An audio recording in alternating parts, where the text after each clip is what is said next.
यूक्रेन के सदर वोल्दिमीर ज़ेलेंस्की ने कहा कि मारियुपोल की सूरत हाल गैर इंसानी है। वहीं उन्होंने दीगर ममालिक के रहनुमाओं पर जोर दिया कि वो फौरी तौर पर हथियार फराहम करें या रूस को मजीद मुज़ाकरात पर मजबूर करने के लिए मदाखलत करें। रूसी फौजियों ने हमले के इब्तिदाई दिनों से ही मारियुपोल में नाकेबंदी कर रखी है और शहर के कंट्रोल की जंग में फंसे हुए भूखे मरने वाले शहरियों की एक हौलनाक तस्वीर सामने आई है।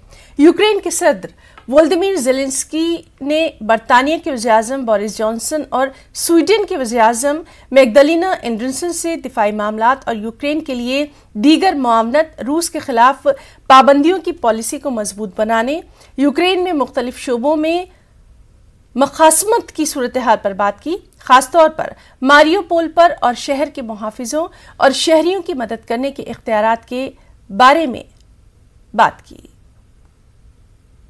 Зруйнували окупанти.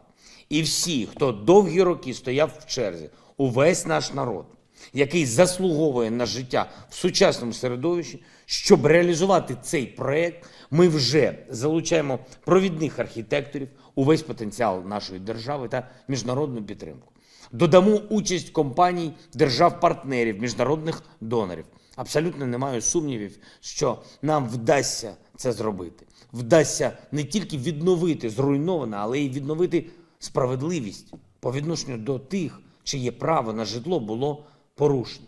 Говорив сьогодні з прем'єр-міністром Британії Борисом Джонсоном, з прем'єр-міністеркою Швеції Магдаленою Андерсон про оборону та іншу підтримку для України, про посилення санкційної політики проти Росії, про ситуації на різних напрямках бойових дій в Україні, а особливо про Маріуполь.